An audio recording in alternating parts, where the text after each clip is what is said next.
Wealth breeds wealth. Wealth waters down just like a shower of rain watering your crops. If there's no rain, don't expect your crops to grow. And at the moment, with what I just saw in the budget the other day, which is all of our non-domiciles from around the world, of which we've got 150,000 in the budget, we're told in the next 2 years we're taxing you on your worldwide assets. They'll just leave. They're already going. 2 days after the budget, I had calls from different MPs and ambassadors around the world from better locations that their telephone and email boxes were being jammed. In places like Dubai, they come to us, pay 1%. Oh, yeah. Come to us.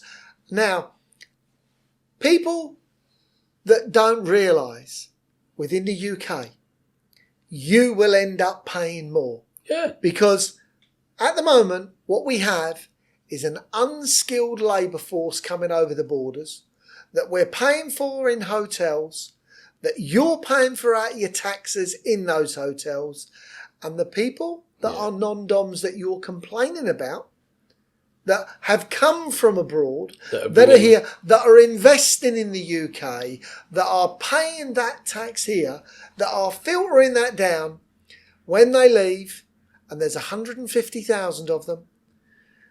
I want to just end on this note. We have lost virtually every great entrepreneur to other countries in the last 10 years. Branson. Jim Radcliffe, who I believe is the greatest entrepreneur that has ever been produced in the world, left. Dyson said he'd never go. Sugar, left. Branson, left. Now let's look at the US. Not one single entrepreneur has ever left the US.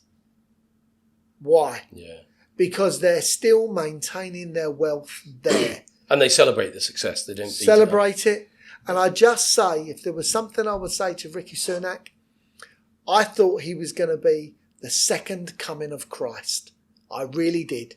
And it's been a wet weekend. And the reason I thought he was going to be the second coming of Christ, I saw a family of immigrants that came to the UK, made good, made wealth.